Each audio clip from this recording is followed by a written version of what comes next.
On est à une époque qui est assez turbulente et fascinante. En fait, ce qui est en train de se passer, c'est qu'on a enfin un croisement entre les usages et les technologies. Donc, c'est-à-dire que les usagers ont adopté les technologies, ont adopté le digital.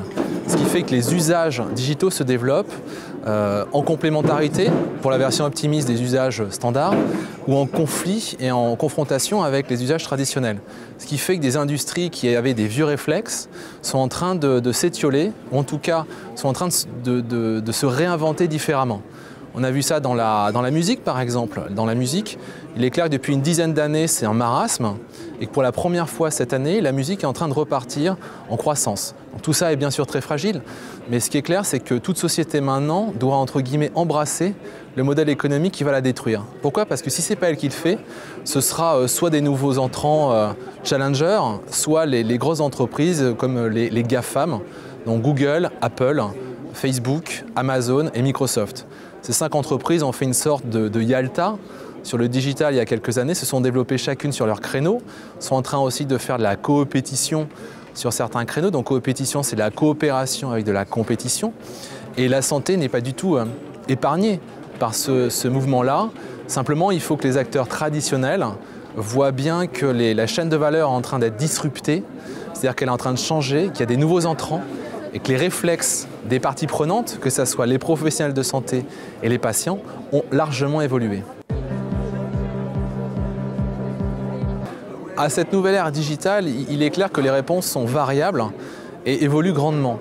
La difficulté des laboratoires pharmaceutiques, à l'instar d'autres industries, c'est qu'elles tâtonnent. Et c'est déjà un process, une méthodologie qui est déstabilisante. Ce test and learn, tester et apprendre, est déstabilisant.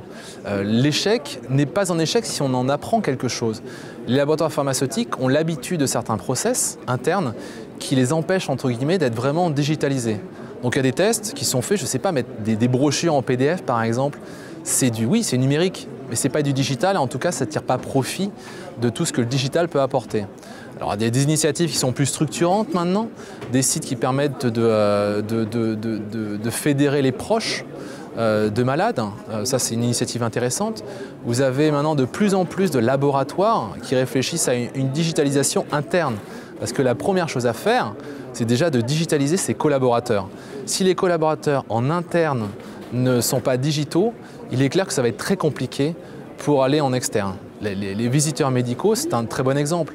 C'est que les visiteurs médicaux, ce ne sont pas simplement des gens qui vont présenter une plaquette à des médecins, mais ce sont des gens qui doivent s'approprier le digital, mettre en place des process de discussion et de collaboration avec les médecins qui soient vraiment différents. GSK a lancé un modèle de visite médicale hybride entre la visite face à face et le digital qui porte ses fruits. Mais il est clair qu'il n'y a pas de réponse unique aux défis que la digitalisation amène. Dans l'industrie pharmaceutique, comme dans les autres industries, la créativité ne se décrète pas, très clairement, et ça reste une question d'hommes en fait. C'est-à-dire que vous avez des process, vous avez des organisations, vous avez des hommes existants, et la difficulté là, c'est que le digital nécessite de prendre de nouveaux réflexes. La conduite du changement va largement au-delà du digital, mais le digital est un levier de conduite du changement très fort que les entreprises utilisent actuellement. Donc comment font-elles? Elles peuvent faire des filiales par exemple, en disant on ne peut pas changer les choses de l'intérieur, donc on va faire une filiale. On va sortir une spin-off, on va faire une spin-off où on va faire une filiale dédiée au digital et on va leur donner la permission de hacker notre propre modèle économique, nos propres process et autres. Ça, c'est une première chose. La deuxième chose, c'est de faire appel à des gens de l'extérieur, issus de la diversité, j'ai envie de dire. La diversité voulant dire de venir de domaines hors pharmaceutique, pour permettre de connecter les points différemment. Parce que le digital et la reconstitution de la chaîne de valeur actuellement nécessitent d'avoir un regard différent. Donc ça veut dire de, je sais pas, de faire venir des artistes, regarder ce qui se passe dans les autres secteurs, dans la musique, dans l'information d'une façon globale et autres, mais en tout cas d'acquérir des réflexes différents. Une façon qui marche bien, c'est de créer des binômes, d'avoir quelqu'un qui est très pharmaceutique avec quelqu'un qui est très digital. Et le travail en binôme permet justement d'hybrider la pensée et d'ouvrir de nouvelles voies. C'est un peu la stratégie du dauphin, c'est d'ouvrir vraiment le nouveau champ des possibles avec des moyens qu'on ne voit pas forcément, mais qui sont là et qui sont excessivement utiles. D'autres le font de toute façon à la place des acteurs dans l'industrie pharmaceutique actuellement. On voit les objets connectés qui collectent de la data. On voit le séquençage génomique qui est en train d'arriver.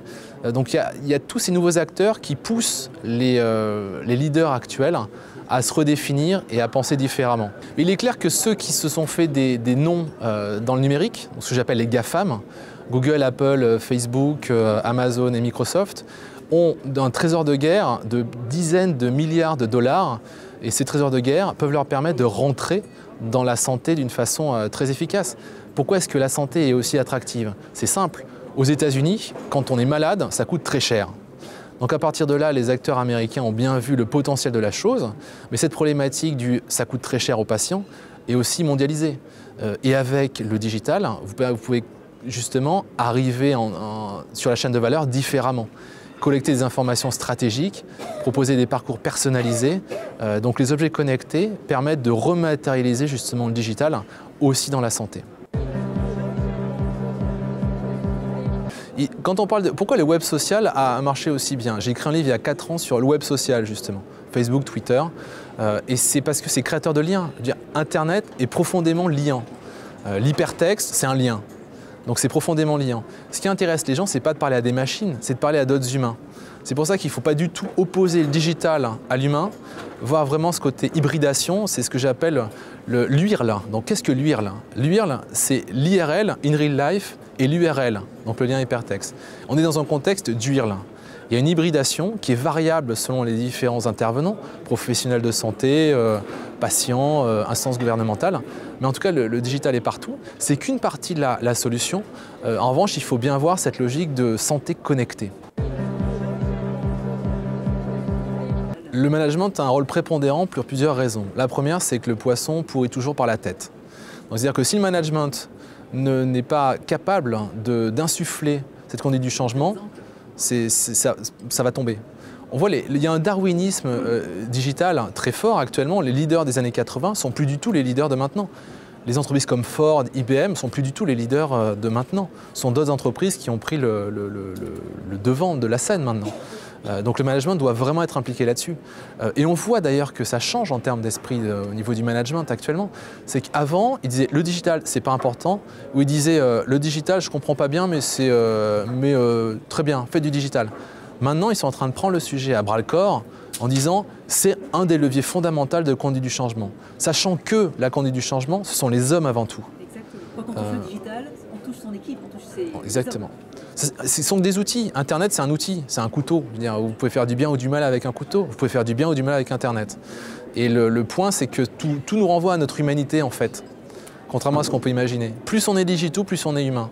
Il n'y a qu'à voir le nombre de réunions qui ont lieu entre geeks maintenant, parce que le digital peut créer la solitude et peut créer l'isolement stratégique, si on remonte au niveau de l'entreprise.